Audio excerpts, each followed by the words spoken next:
créateurs des entreprises qui durent sont les héros des temps modernes. Je m'appelle Clément, je vis et travaille à La Réunion depuis une quinzaine d'années.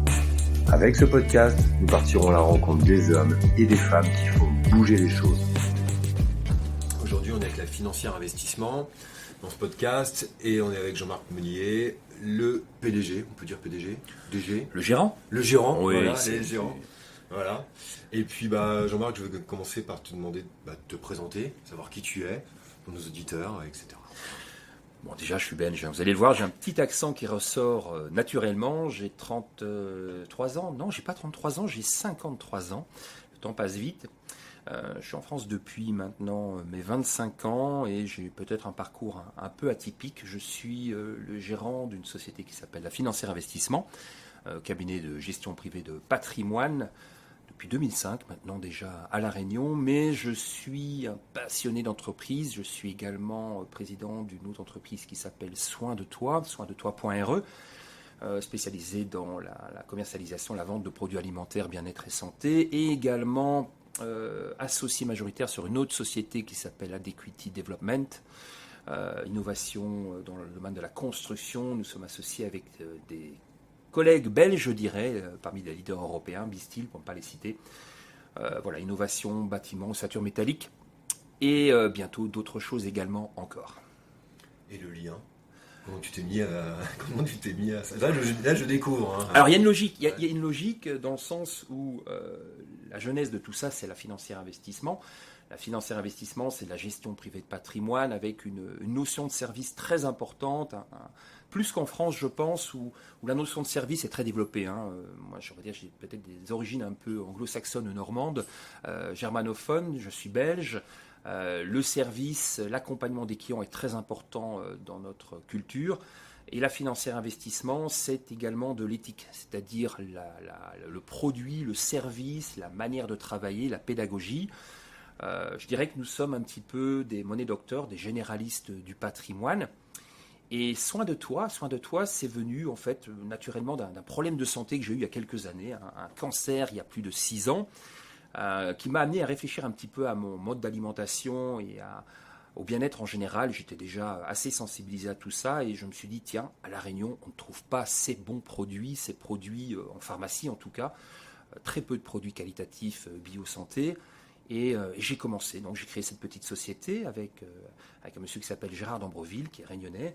Et l'idée, c'est la même chose, c'est d'apporter à nos clients une éthique, des produits avec une forte valeur ajoutée et un résultat notable pour la santé. On va dire que je m'occupe du bien-être financier, patrimonial de mes clients. On le verra, je fais relativement peu de financier par éthique également actuellement. Et du bien-être santé de nos clients. Donc nos clients, nous sommes grossistes auprès de plus de 200 pharmaciens à La Réunion et nous avons débuté la vente en ligne sur Internet de notre offre produit qui est extrêmement large et variée. C'est du complément alimentaire en fait. Ah non, ça va plus loin. Oui, on peut dire que c'est du complément, mais on va trouver par exemple des vernis à ongles naturels, on va trouver des culottes de règles menstruelles, on va trouver la Rolls-Royce de la gémothérapie à laboratoire dans les Hautes-Alpes qui s'appelle Herbiolis, phytothérapie, gémothérapie. C'est quoi ? La gémothérapie, c'est se soigner par les bourgeons, par les plantes. La phytothérapie, c'est la plante dans sa globalité. Et il faut savoir que les principes actifs des plantes, que l'on synthétise depuis maintenant plus d'un siècle dans la chimie, c'est ce qu'on appelle Big Pharma ou l'allopathie de base, on les trouve à l'état naturel dans les plantes et qu'on peut tout à fait se soigner de manière très intéressante et positive, ou en tout cas en parallèle de l'allopathie, avec la phyto, la gémo, mais pas que, il y a des dispositifs médicaux, il y a énormément de choses dans l'alimentation quotidienne qui nous permettent de vivre plus longtemps et en meilleure santé. Et c'est, encore une fois, moi je pense, la même stratégie, la même vision que nous avons avec Sophie, mon associée, de la Financière Investissement. Sur la Financière Investissement, c'est apporter à nos clients du conseil et des produits de qualité avec de l'éthique pour faire du long terme et répondre à leurs objectifs. Donc tu as monté Soin de Toi par un pépin, parce que c'est un gros pépin quand même de santé, tu dis. C'est l'élément déclencheur, on va dire. Ouais, voilà, d'accord, donc le parcours. Et la Financière, tu disais que tu l'avais montée en 2005, c'est ça ? Voilà. Ici à La Réunion. Comment t'es arrivé à La Réunion quand même ? Il y a une histoire derrière, il y a quelque chose, il y a une volonté, il y a... Alors, il y a deux histoires. Premièrement, avec Sophie, donc nous étions, le bureau était à La Ciotat, hein, le siège de l'entreprise, le back-office avec nos salariés se trouve à La Ciotat. J'avais des demandes de la part de clients investisseurs en métropole pour faire ce qu'on appelle de la défiscalisation Girardin. D'accord. J'ai pris mon bâton de pèlerin, je suis allé dans les Antilles, je suis allé en Guyane, je suis allé à Nouméa, je suis allé à La Réunion, que je ne connaissais pas. Et j'ai retenu La Réunion comme un potentiel intéressant pour proposer de l'investissement locatif à mes clients. Attention, ce que j'ai vu ne m'intéressait pas nécessairement. On s'est associé avec des architecteurs justement pour éviter énormément de problèmes. Ouais. Je suis très très très méfiant sur la défiscalisation immobilière Pinel. J'en fais relativement peu. Et quand j'en fais, c'est qualitatif et c'est toujours avec des alternatives proposées aux clients. Voilà, donc ça a été ma visite. Après la deuxième raison, c'est que j'ai rencontré Camille Angama, qui est ma compagne, qui est réunionnaise. Ah ben voilà, une belle histoire. Une histoire d'amour. Voilà, une histoire d'amour qui fait que, je me suis dit, il va falloir que je m'installe à La Réunion. C'est vrai que La Ciotat, je suis très sportif et j'adore les sports de glisse et de vélo. C'est le paradis, les Alpes ne sont pas loin. Bon, à La Réunion, j'ai trouvé mon équilibre et voilà, donc ça a été une activité annexe et secondaire et puis c'en est devenu aujourd'hui une bonne partie de l'activité de notre entreprise. Les 5 années à La Réunion ont été d'ailleurs un peu, pas éprouvantes, mais compliquées. Hein. Le Belge aux oreilles qui arrive, qui doit faire son nid, se faire connaître, rassurer les futurs clients. Et passé ces 5 années, je dirais qu'on a eu une très belle histoire de croissance avec toujours l'objectif de faire plus et mieux pour nos clients et avec nos clients. Oui, parce que la Girardin, pour les gens qui nous écoutent, la Girardin, c'est une loi qui est quand même très importante ici à la Réunion. Le sport national. Ouais, voilà, c'est une loi de Annick Girardin, d'ailleurs, je crois que je le c'est ça,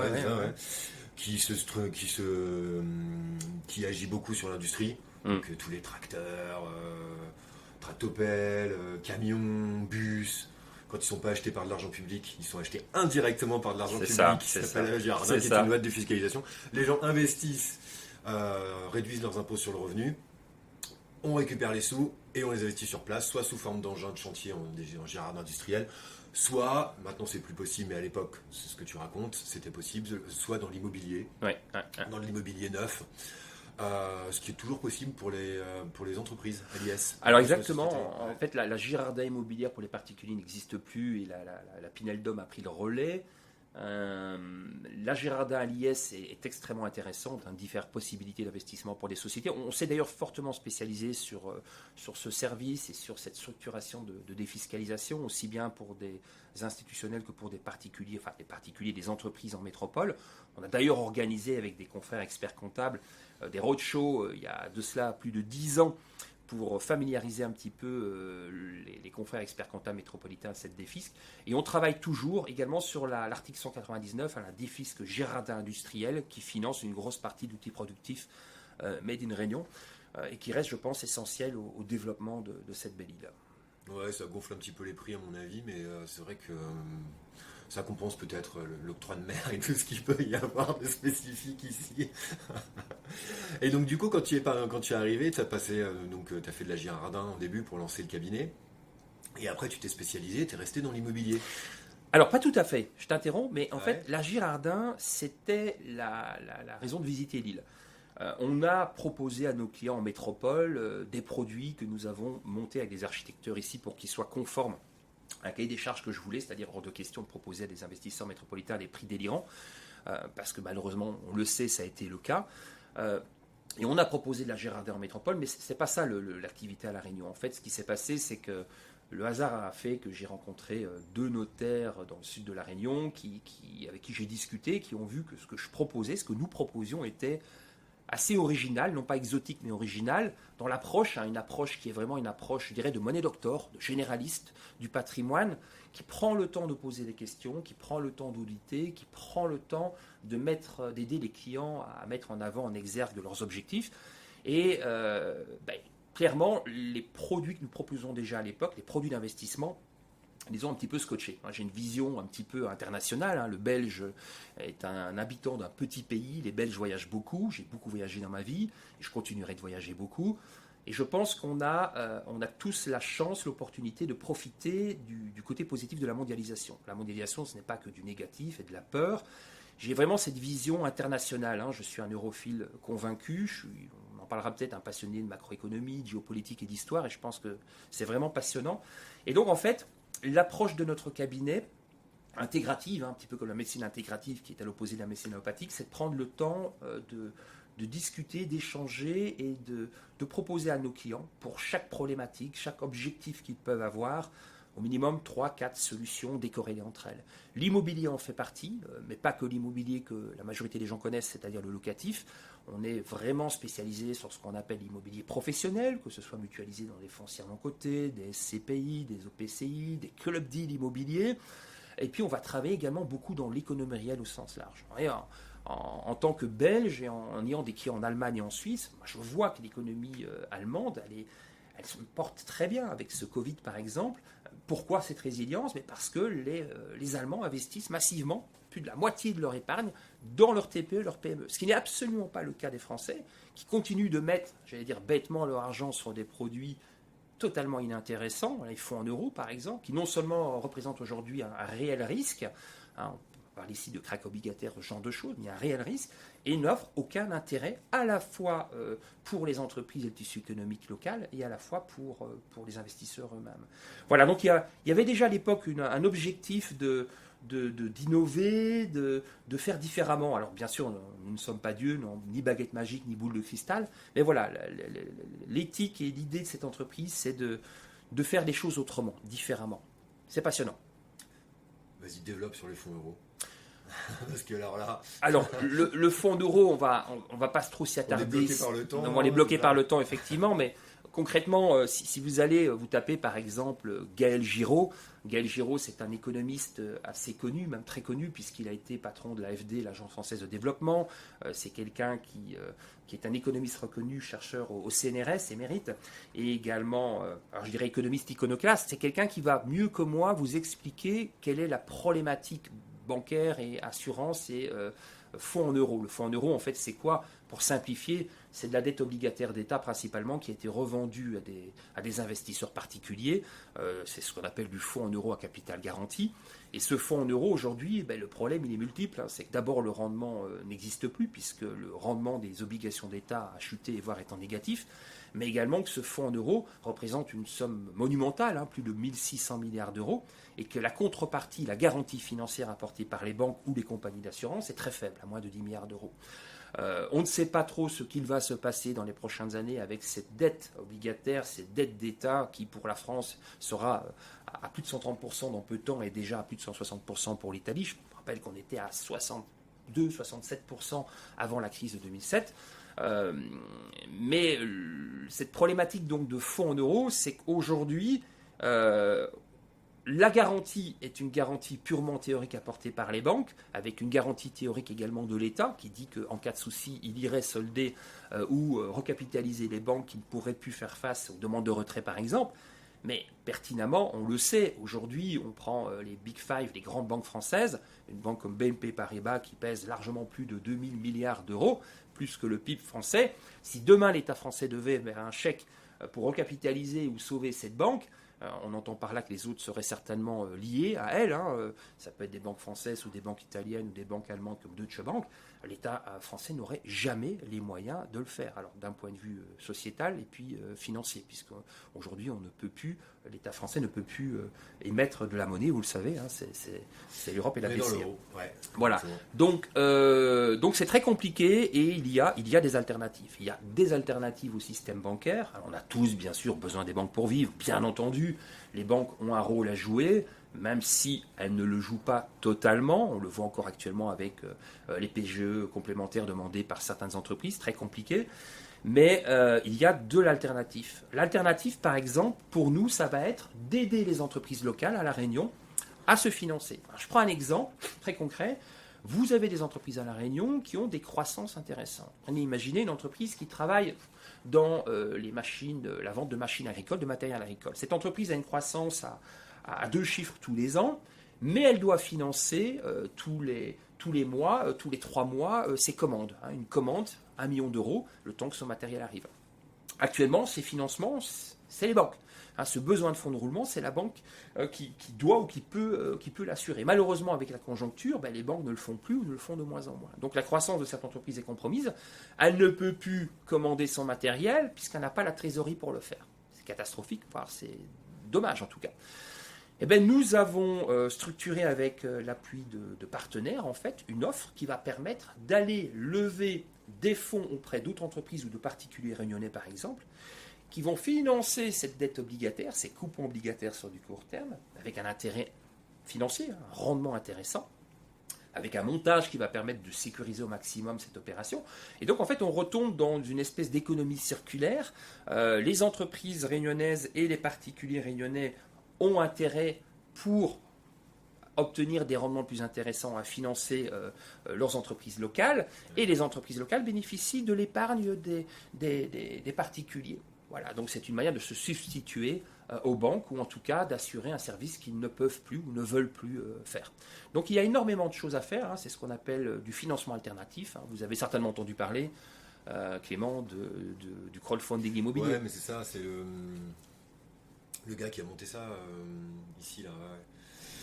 Crowdfunding immobilier. Ouais, ce qui expliquait, j'ai oublié, il expliquait la différence entre crowdfunding et crowdlending. Ouais, c'est ça, voilà, c'est le mot que je cherchais. Le financement de trésorerie ou le financement de capitaux pour monter en place des opérations de promotion. Mais voilà, ce type d'opération est assez récente à La Réunion et c'est des choses qui doivent continuer d'évoluer. Je pense qu'on est en plein changement de paradigme. En fait, le Covid est une épreuve difficile. Nos sociétés n'y étaient pas préparées, malheureusement, d'un point de vue technocratique ou politique, en espérant que tout ça va donner un grand coup de pied dans la fourmilière. Un sacré challenge, l'humain peut faire preuve de résilience, mais je pense que les prochaines années vont être compliquées. Voilà, en tout cas, il y a énormément de choses à faire pour faire évoluer les mentalités. Les entreprises vont évoluer fortement, leurs besoins et les difficultés qu'elles vont rencontrer ces prochains mois vont être importantes. Il faut adapter les réponses et je pense que les banques seules ou les institutions classiques ne pourront pas y faire face. Changement de paradigme, changement de besoin, changement de futur. Si on veut avancer positivement sur ces prochaines années, il va falloir retrousser les manches et sortir un petit peu de sa zone de confort, tout un chacun. Ouais, ce que j'ai surtout vu avec cette histoire, avec cette année de 2020, parce que là, on l'a clôturé. J'étais bien content quand même de passer le genre de... Je sais pas toi, mais moi... Ouais. C'est une bonne année de merde. Il y a eu beaucoup de remote, en fait. C'est-à-dire que beaucoup de travail, ils parlent beaucoup de travail à distance. Toi, tu fais de plus en plus de rendez-vous en ligne, c'est ça, avec les clients ? Alors en fait... J'en ai toujours fait beaucoup puisqu'une partie de notre clientèle est une clientèle expatriée sur les 5 continents. Donc la visioconférence a toujours été d'actualité depuis de nombreuses années avec Skype, il y a déjà une dizaine d'années, même plus. Le Covid est un accélérateur dans ce sens-là également, donc très, très bénéfique pour l'environnement puisque je prends même en voiture. Et ça permet d'être plus efficient au niveau du travail. Oui, donc aujourd'hui, en fait, concrètement, peut-être la moitié des rendez-vous que nous effectuons se font en visio. En sachant que chez nous, un client, nous sommes amenés à le rencontrer en moyenne sur un mois et demi, 5 à 6 fois. Sur les rendez-vous de 2 heures, c'est un cycle d'approche client, audit, et puis approche spécifique qui se termine par la conclusion. Voilà, c'est très pratique effectivement, et je pense que ça va continuer de se développer ces prochaines semaines. Après, bon, le rendez-vous à distance, ça reste un rendez-vous à distance. Il n'y a pas le côté humain, ça marche aussi, moins, c'est moins sympa, mais bon, de toute façon c'est comme ça, et notre clientèle étant dispatchée un petit peu partout, on est obligé de passer par là. À moins qu'on ait Star Trek, télétransportation, ça ne marche pas encore. Non mais ça mange trop d'énergie, on va pas le faire, c'est pas écologique. Ouais, je pense que Zoom, tout le monde a découvert Zoom avec cette histoire de confinement, le logiciel là, de visioconférence. Et t'es là, bon, ok, d'accord, super. Ceux qui ont acheté des actions Zoom ont fait de très belles affaires. J'ai pas regardé, tiens, c'est une bonne idée, j'aurais dû regarder, parce que j'utilise eToro, là, le petit le logiciel de trading en ligne. D'ailleurs, j'en profite, ça fait peur, les GAFAM, quand on voit l'explosion de la valorisation des 4-5 plus grandes entreprises du net américaine, ça fait extrêmement peur. En tout cas, moi, ça me fait peur. On peut appeler ça une bulle ou appeler ça autre chose, mais le poids démesuré qu'ont pris sur quelques mois ces entreprises, alors certes, leur potentiel est là, hein, concrètement, la raison d'être est là, l'accélération de la digitalisation.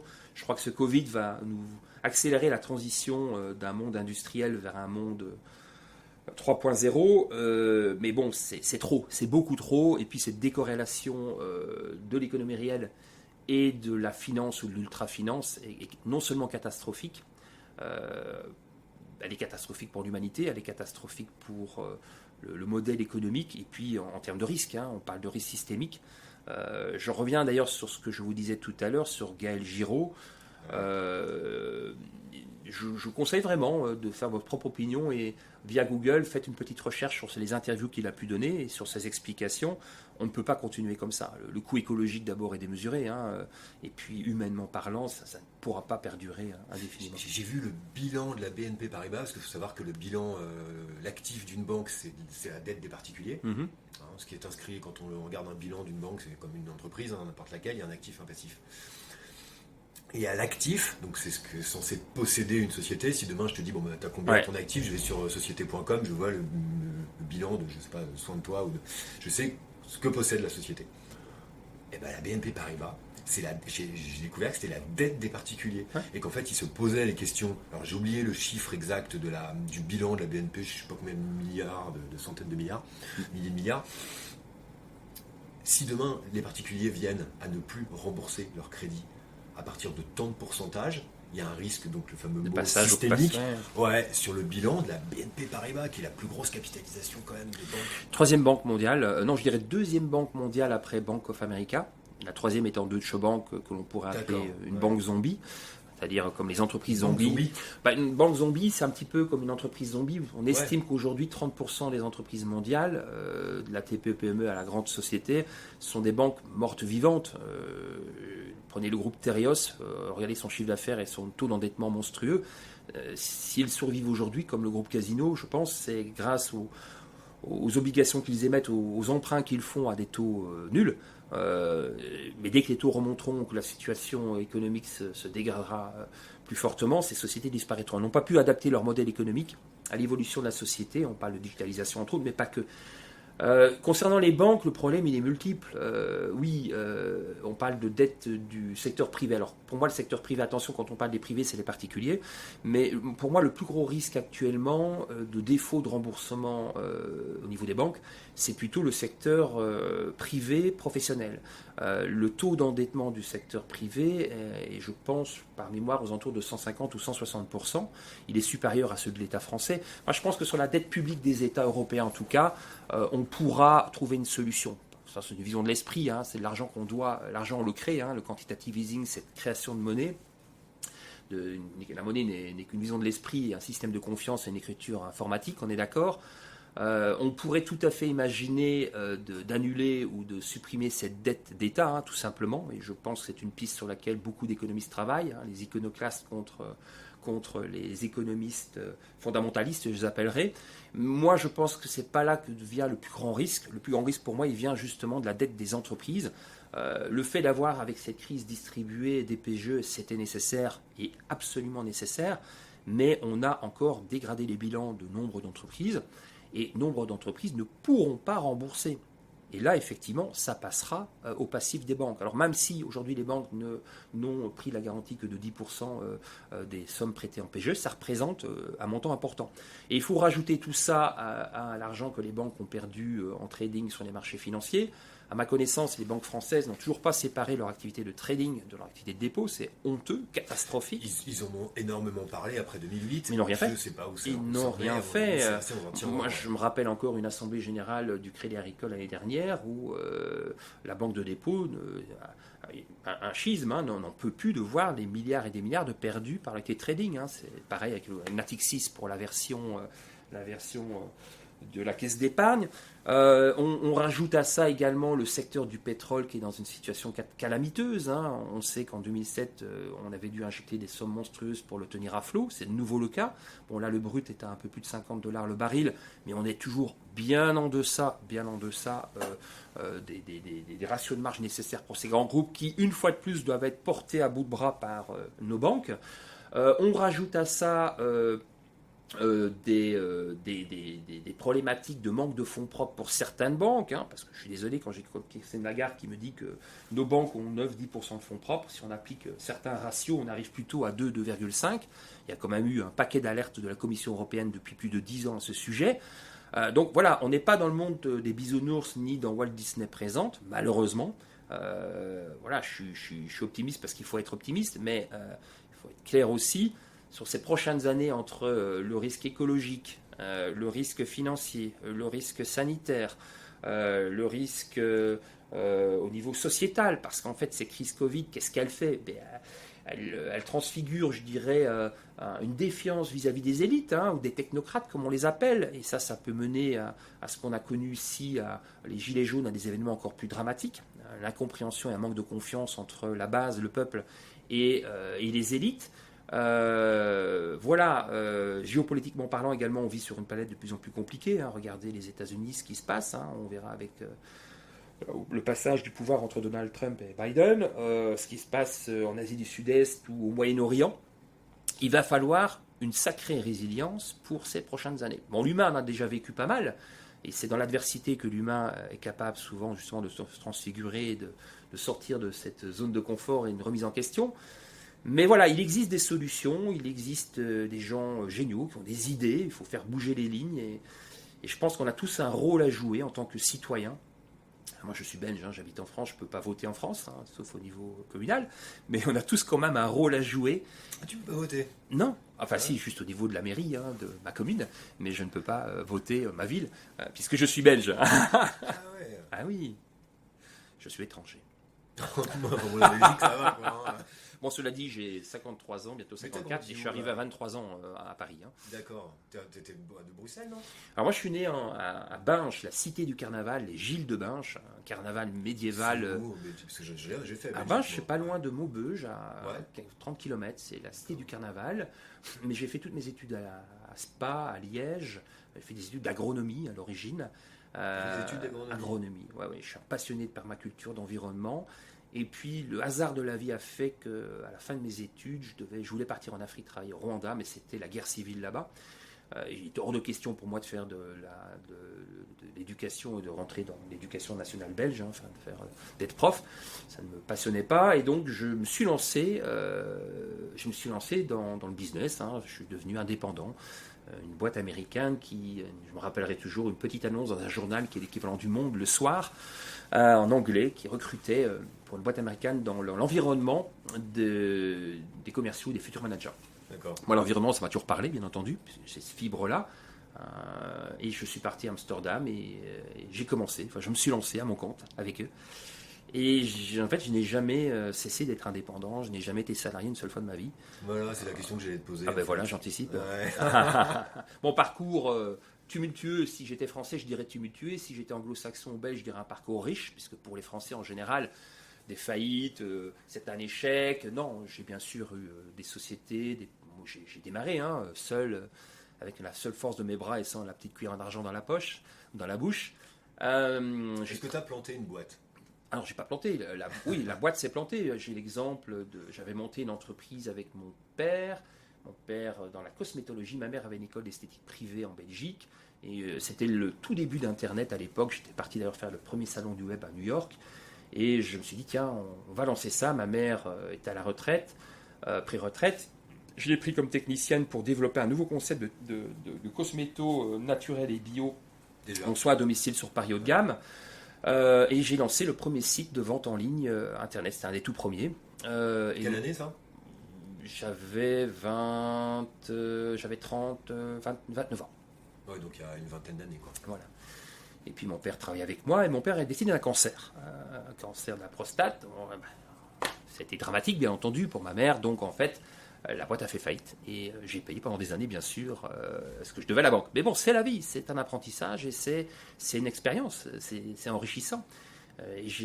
Voilà. Et en fait, ma découverte de l'immobilier, puisque l'immobilier est une des composantes de mon métier, je ne suis pas agent immobilier au sens pur, puisqu'on fait des choses différentes, ça a été un peu le fruit du hasard. J'ai rencontré à Marseille un agent immobilier arménien qui m'a proposé de travailler en tant qu'indépendant et je ne connaissais mais absolument rien. Donc là, tu avais une trentaine d'années, des dettes à rembourser pour...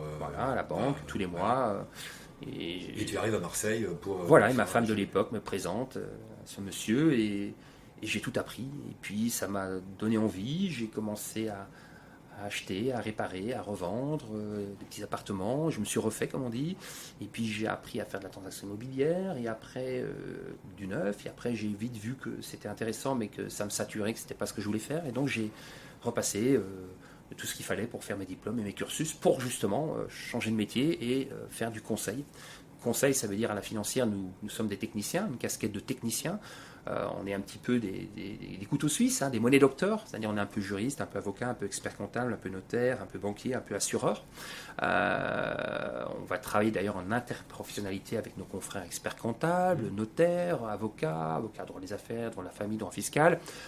On va être un petit peu des chefs d'orchestre, on va un petit peu piloter nos clients pour les accompagner, structurer leurs objectifs et leurs besoins.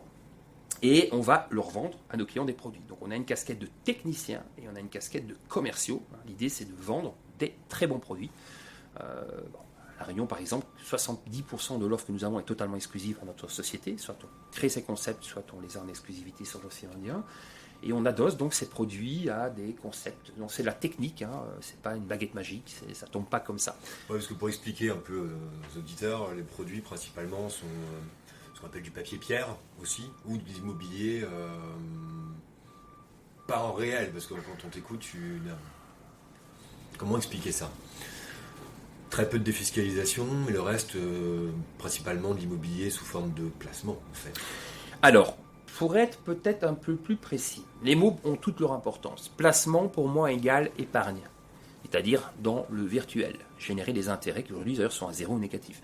Investir, c'est dans l'économie réelle, et un investissement génère des revenus. C'est deux choses différentes. Donc moi, je suis plutôt un spécialiste de l'investissement. Nous avons toutes les cartes, on a 4 cartes professionnelles. Donc pour faire simple, nos auditeurs, c'est un petit peu comme si on était une espèce de banquier privé. On est capable et on peut proposer de très bons produits financiers, structurés, des contrats d'assurance vie, ce genre de choses. Mais il faut être clair aujourd'hui, à mon sens, sauf exception sur certains produits spécifiques, je ne pense pas que ce soit le temps et le moment d'aller sur les marchés boursiers pour la majorité des investisseurs profanes. Donc moi, j'ai plutôt pris le pli en 2006 de débancariser mes clients avant la crise et de les amener dans l'économie réelle. Pour deux raisons. La première, avec des taux directeurs des banques centrales à zéro, on ne peut pas faire d'épargne puisqu'il n'y a pas de rendement. Alors qu'aujourd'hui, les taux directeurs donnent des crédits à 1 ou à 1,5%. Et quand on adosse un crédit à 1 ou à 1,5% à un support immobilier, alors pour nos auditeurs, une maison, un appartement, ils connaissent, ils savent ce que c'est, mais on peut adosser ça à une chambre médicalisée, à une résidence service senior, à un local commercial, on peut adosser ça à ce que tu appelles de la pierre papier, je n'aime pas trop ce terme, c'est péjoratif parce que ça rappelle à nos parents, nos grands-parents, la pierre papier des années 80-90, les fameuses SCP à capitaux variables qui avaient bu de bouillon. C'est encore avec l'immobilier parisien qui a fait moins 40. Il y a beaucoup de gens qui vont oublier, qui disent j'ai acheté un appartement à Paris, c'est sûr que ça baissera jamais. Je dis va sur le site de l'INSEE et regarde la courbe de l'immobilier dans les années 90 à Paris. Moins 40% il a fait. Et ces gens qui n'ont pas vendu et qui les ont gardés ont fait du x2. Et donc, les cycles longs en immobilier, c'est la base. Et donc voilà, on va travailler sur toute une typologie. Nous sommes par exemple assez spécialisés dans ce qu'on appelle les club deals.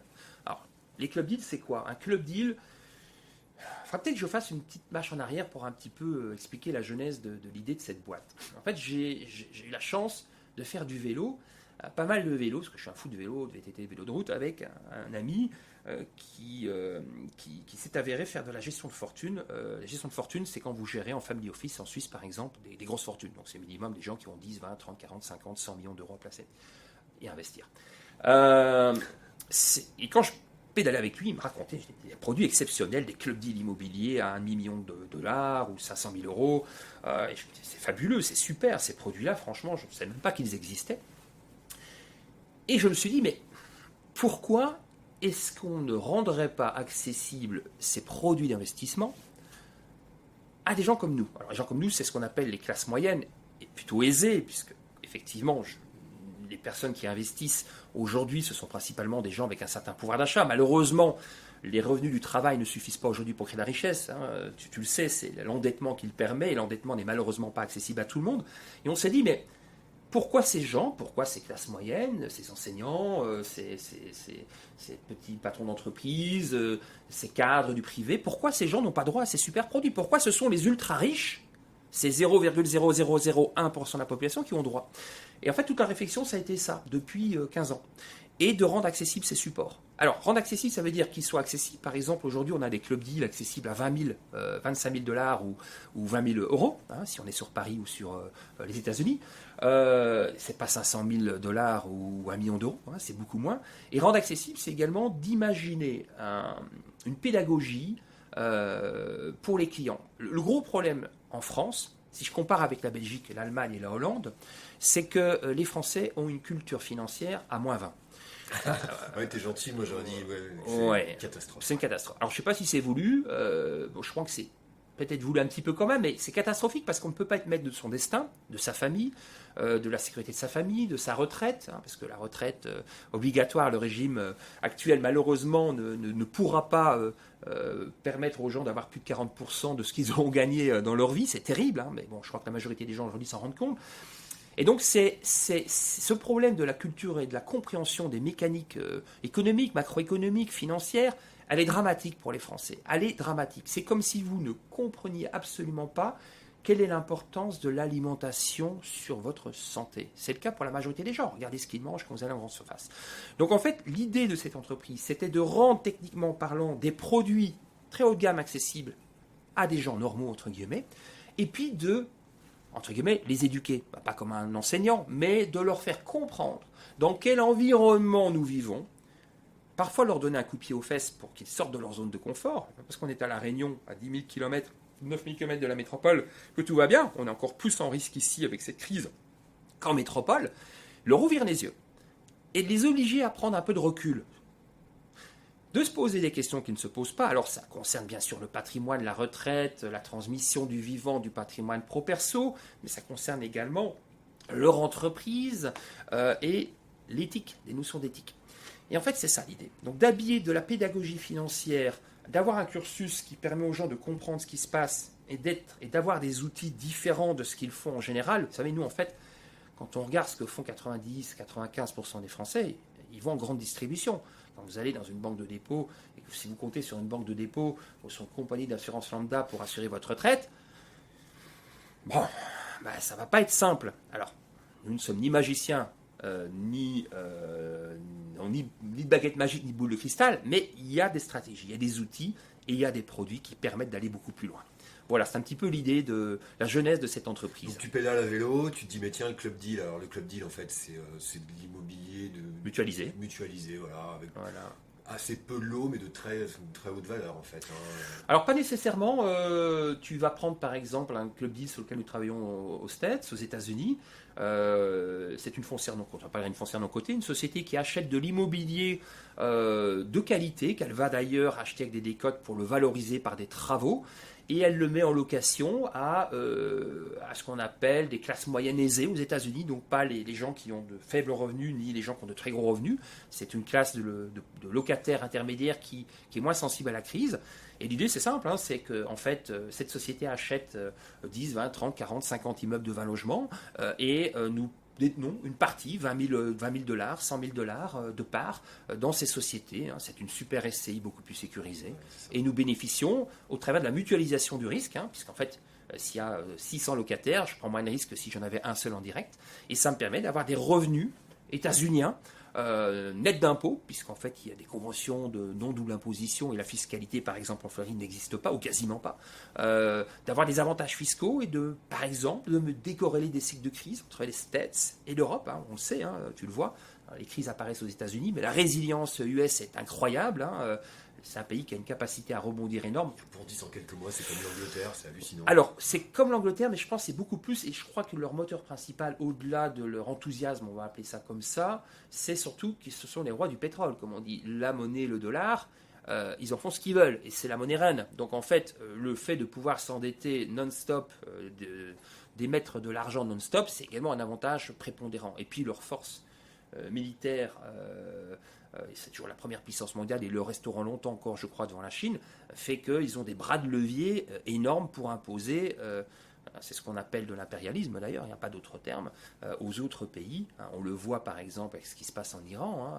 Aucune société française ou européenne n'ose investir en Iran de peur d'avoir des rétorsions américaines. Donc ça leur permet de prendre des marchés et de faire des choses. Voilà. C'est le grand frère, c'est le papa. C'est un cousin peut-être.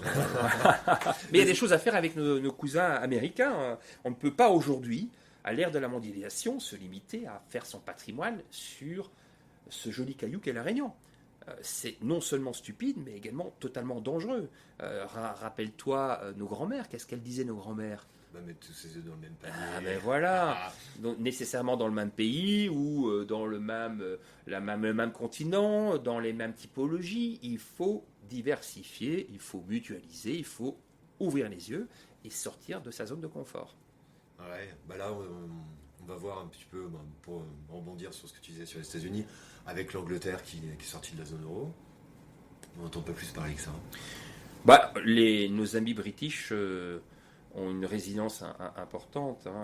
Et c'est vrai que Boris a des capacités incroyables. Moi, je vois ce qu'il fait. Il me rappelle Churchill un petit peu. Je suis passionné d'histoire.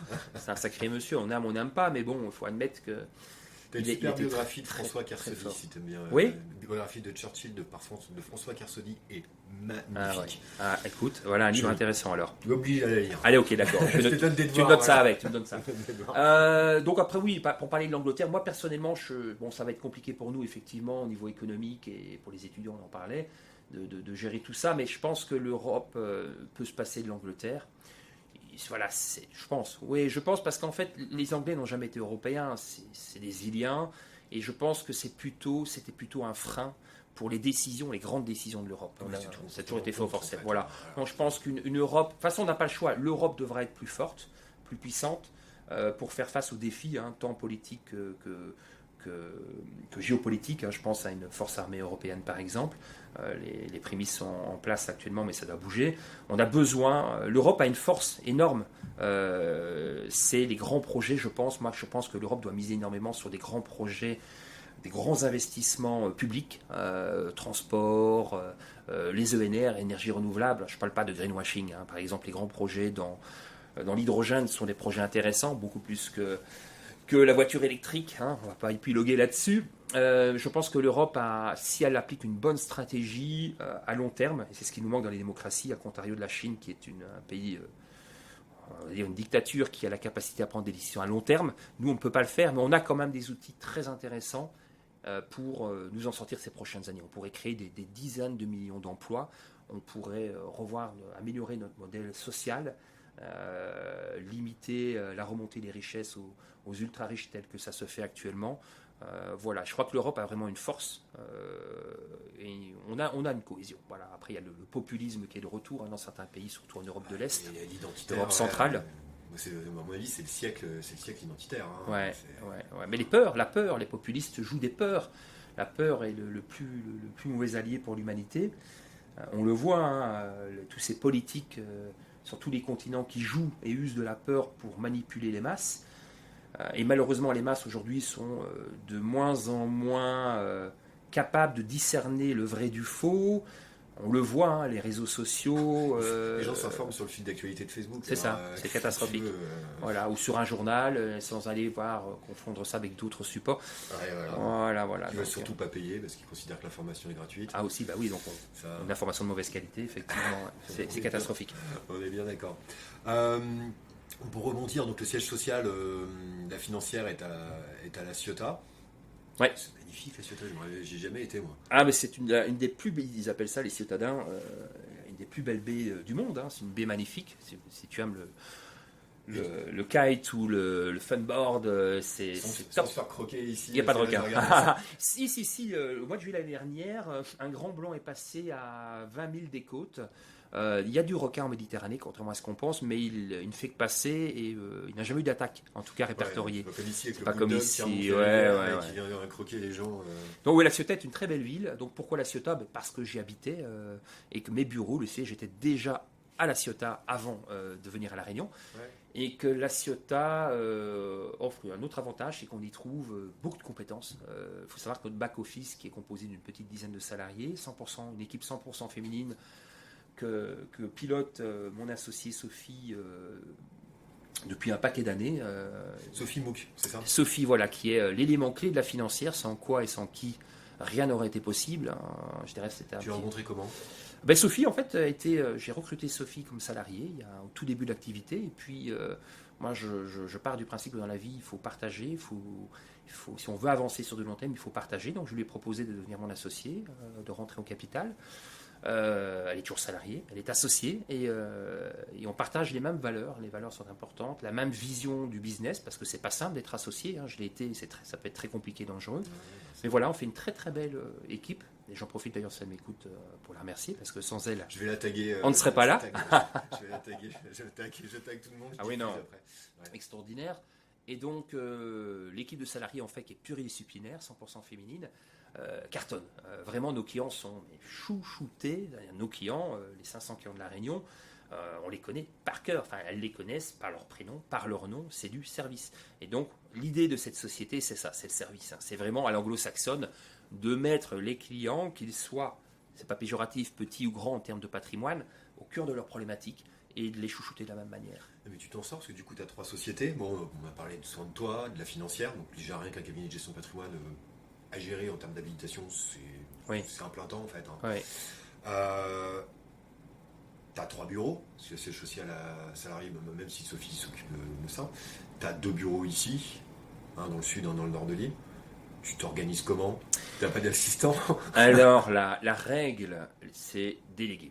Moi, j'ai toujours été dans la délégation, le partage, dans tous les sens du terme. J'ai besoin de déléguer. D'ailleurs, c'est peut-être là également que le bas blesse, c'est que, humainement parlant, je suis peut-être un peu trop humain, je fais peut-être parfois un peu trop confiance à certaines personnes. Bon, c'est comme ça et on ne se change pas à mon âge.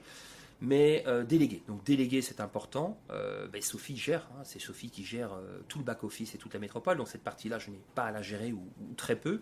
Parce qu'en plus, tu vas en clientèle. Et d'être dans la confiance. Je suis passionné, moi, ma passion, c'est le terrain. Le développement me passionne, mais le terrain, c'est ma passion. Donc oui, je rencontre tous les jours des clients. Et c'est vrai que j'ai une manière de travailler qui est la mienne. C'est bon pour la santé ou pas bon. Moi, je démarre en général à 8h du matin, je termine vers 20h le soir. Et je fais du non-stop, c'est-à-dire que je n'arrête pas. Je ne déjeune pas, je n'ai pas de déjeuner, je fais le système de micro-diète ou de jeûne, mi-jeûne, qui est très bon pour la santé. Moi je fais ça le soir parce que j'ai la flemme de cuisiner, mais c'est encore mieux pour le sommeil. Donc ce qui me permet d'avoir une très très bonne gestion de mon temps. Je gère, je pense, très bien mon temps. Je l'ai appris assez jeune. Assez jeune, je me suis intéressé à ces techniques de gestion du temps. Il en existe plusieurs, je ne vais pas les citer. Assez jeune, à 22 ans, je me suis intéressé par exemple à la PNL, que les Français connaissent mal et mettent parfois dans une case un peu péjorative. Mais ça peut faire peur, ouais. Ouais, voilà, c'est du développement personnel, il y a des choses à apprendre et des choses à prendre avec parcimonie, c'est comme tout n'est pas noir et blanc. Et donc en fait, on peut très bien gérer son temps, être efficient, ça peut fonctionner extrêmement bien. Pour le reste, pour les autres activités, je suis associé, c'est-à-dire un partage de temps, pareil, la même chose, et de l'organisation. Voilà, de l'organisation. Après, c'est vrai que je travaille énormément. C'est vrai que je ne suis pas aux 35 heures, ni aux 50, ni aux 60 heures, c'est plus. Après, je ménage bien sûr des zones d'arrêt. Tu vas faire du vélo pour discuter de club deal? Alors, je discute jamais de business en sport. Non, jamais. Je savais que moi, mon exutoire, c'est le sport. Je fais un peu de méditation. Tous les matins, par exemple, je fais une demi-heure de yoga et de posture, les salutations. On dit ça, le safou. Je sais pas comment on appelle ça, mais moi je suis en train de lire. Le petit coussin de yoga. Je suis en train de lire Yoga d'Emmanuel Carrère. D'accord. En fait, je savais même pas que ça s'appelait comme ça. On commande d'ailleurs. D'accord. Et j'en suis à la moitié du bouquin. Et Emmanuel Carrère explique qu'en fait, ça fait 25 ans qu'il travaille son petit safou. Je dis safou. Je sais pas, j'ai découvert ça aussi. C'est un petit coussin en forme d'haricot. Ouais. Alors j'ai regardé un petit peu sur Google. C'est un coussin pour s'asseoir, pour faire de la méditation. Voilà. Et lui, il explique dans le bouquin, il est carrément parti faire des stages de méditation, où il médite 10 heures par jour pendant 8 jours. La méditation, Clément, c'est top. Moi, j'ai fait mon dernier stage ici avec quelqu'un que je recommande, d'ailleurs, Sandra Grange, qui est suisse et prof de yoga et de méditation. Quelqu'un d'exceptionnel. Ici, qui est à La Réunion? Oui, à La Réunion, ouais. Une école de yoga. La méditation, ça peut... Alors, il faut le pratiquer. Il y a un apprentissage. à faire. Et puis la méditation, ça peut se faire en 4-5 minutes. Tu peux faire par exemple une chose très simple, c'est pas la méditation, c'est de la cohérence cardiaque. Tu vois, entre deux rendez-vous, j'ai 5-10 minutes. 5 à 10 minutes de cohérence cardiaque, ça te permet de baisser ta tension, de reprendre un peu tes esprits, de te faire du détachement. Donc les techniques, elles sont toutes là, à disposition, à portée de main, et elles n'attendent qu'à être ouvertes, prises par les gens. C'est vraiment très important. On parlait d'amélioration du niveau de vie, du cadre de vie. Je pense que l'argent ne solutionne pas tout. Hein. La financière, c'est la thématique, oui, c'est l'argent. L'argent est un moyen, un véhicule pour arriver à ses rêves, à ses objectifs. Mais ça ne doit pas être la vision principale. C'est dramatique, l'argent tel quel. Mais le plus important, je pense, c'est le temps. Quelle est la chose la plus précieuse pour toi et pour moi et pour les gens qui nous écoutent?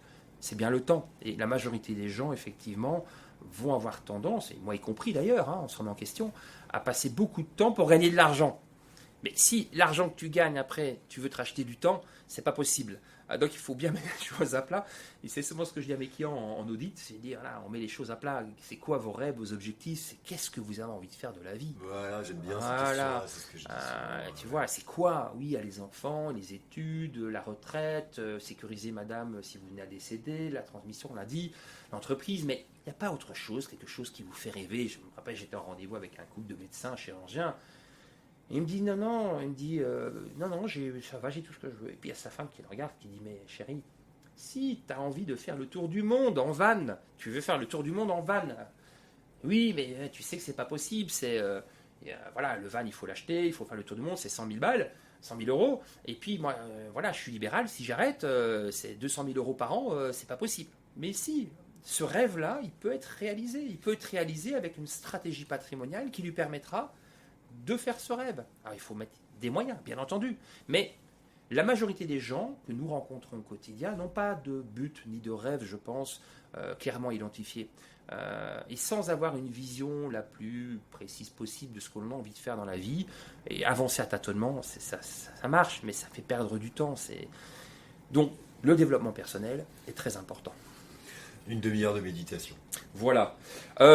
Question, quelle heure est-il ? Oui, parce qu'on va arriver à la fin du podcast, là, dans pas longtemps. J'ai encore quelques petites questions en signature. Alors, je les envoie avant. Hein, donc, tu te vois comment dans 3 ans ? Je me vois comme maintenant, mais continuer d'être plus serein, donc continuer de faire ce travail sur moi-même pour mieux profiter du temps, de l'instant présent. On revient sur les mêmes choses, l'instant présent. C'est compliqué dans la vie parce qu'on est soumis à toutes ces contraintes externes.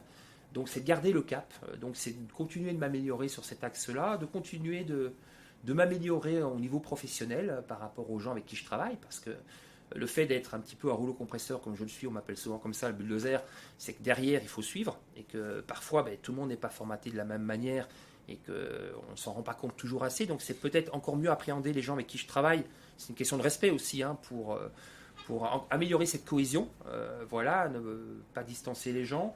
Et comment je me vois dans 3 ans ? Riche en amour, riche en santé, et que la situation s'améliore, qu'on ait de la lisibilité pour l'ensemble de notre humanité. Donc tous ces problèmes d'écologie, ces problèmes de tension, je reste optimiste, mais c'est ça qui m'importe dans 3 ans. Moi, oui, mais on fait partie d'un tout. Alors on dit en Belgique, on se fout souvent de la gueule des Belges en disant qu'ils se tapent dessus, mais notre slogan c'est l'union fait la force. Et cette mauvaise habitude contre les sociétés de se diviser de plus en plus, et ces politiques, pas tous les politiques, attention, pas de démagogie, je vais être vulgaire, de foutre le bordel par ce populisme, c'est dramatique, Donc une prise de conscience de nos politiques, une prise de conscience plus importante de tout un chacun, parce qu'on a tous un rôle à jouer. Moi je ne fais pas de politique, mais je crois qu'on peut apporter chacun notre pierre à l'édifice. Sur nos actes, notre comportement, l'environnement, de faire des choses intelligentes, réfléchir plus loin que le bout de notre nez, sortir de notre zone de confort. Et c'est vrai que c'est compliqué parce qu'on est dans une espèce de lessiveuse, la consommation. C'est freiner notre consommation. Je crois que ça, on a tous passé par là au quotidien. Je me suis fait engueuler par mon postier ce matin parce que j'avais commandé un truc sur Wish.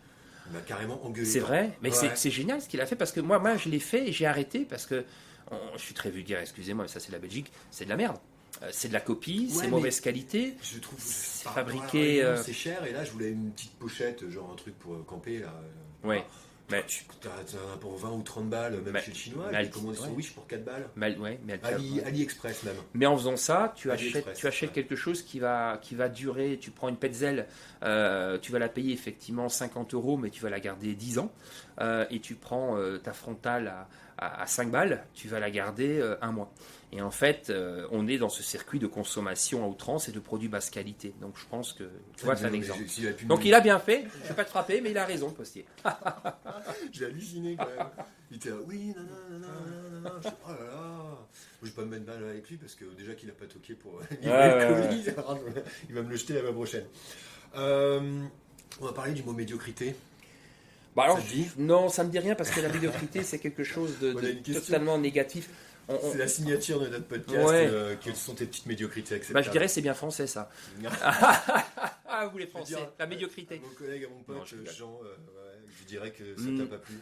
La médiocrité, on est tous médiocres, peut-être, oui, certainement, parce qu'on est imparfait, heureusement d'ailleurs. Alors si être imparfait, c'est être médiocre, non, je crois pas. Pour moi, la médiocrité, c'est une connotation négative. Quelqu'un de médiocre, ce serait quelqu'un qui ne cherche pas à s'améliorer. On ne peut pas s'améliorer sur tous les points simultanément. Donc je me considère certainement pas comme médiocre. Je suis certainement imparfait sur beaucoup de choses. Par exemple, tiens, je suis totalement imparfait. Qu'est-ce que j'ai horreur de l'administratif, de la paperasse et tout ça. Je suis médiocre, effectivement, dans cette partie-là. Voilà, mais j'aime pas ce terme de médiocrité. Donc je délègue. C'est parfait. On va arriver à la fin du podcast. Je te remercie, Jean-Marc, c'était super intéressant. Grand plaisir. En plus, j'ai réussi à bien digresser pour t'emmener sur l'économie. C'est parfait. C'est exactement ce que je voulais. C'est super. J'espère que j'ai pas dit de bêtises. Alors, c'est très, très compliqué en quelques phrases, quelques mots, d'expliquer encore une fois des sujets aussi techniques. Mais vraiment, je vous motive à vous y intéresser et à faire votre propre opinion, comme des grands et des adultes. Et bien justement, on va terminer là-dessus. Est-ce que tu as un contenu, livre, blog, vidéo, chaîne, podcast? Je ne sais pas. Allez, faisons simple. Je vous l'ai dit tout à l'heure, je ne suis pas amoureux de Gaël Giraud. Ah bah tiens.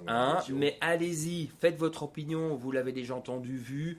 Personne intéressante quand même. Chercheur, polytechnique, ancien banquier à très haut niveau, ça fait peur. Patron de l'AFD et, accrochez-vous, prêtre jésuite. Pas besoin d'être croyant. Oui, prêtre jésuite. Moi, je l'ai vu, je crois que son humanisme, c'est ça d'ailleurs, ses visions. Alors moi, je pense que Gaël Giraud, il a eu 3-4 interviews sur les 4-5 dernières années sur des chaînes alternatives.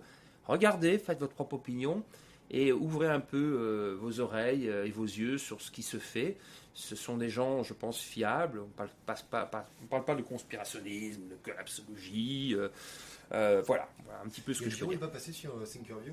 Si, Thinkerview, bien sûr, il y est comme d'autres banquiers, par exemple. Effectivement, c'est une chaîne intéressante. Après, toujours pareil, apprendre avec du recul, ne pas tomber. Moi, par principe, je pense que si on veut se faire sa propre opinion, il faut aller chercher un peu. Voilà, regardez, je lis Le Figaro, très peu. Je lis Le Monde. Je lis un magazine comme Les Échos, par exemple. Je vais lire. C'est ma référence. Voilà, je vais prendre des informations dans l'IB. Et à partir de là, je vais prendre ma propre sous-soupe, tout simplement. l'IB, carrément. Ah oui, moi je lis un peu l'IB. C'est important. Non, mais je crois que c'est important tu peux pas ne lire qu'un journal. Si je disais que Le Figaro, c'est catastrophique. Bon, moi, je suis plutôt un centriste convaincu.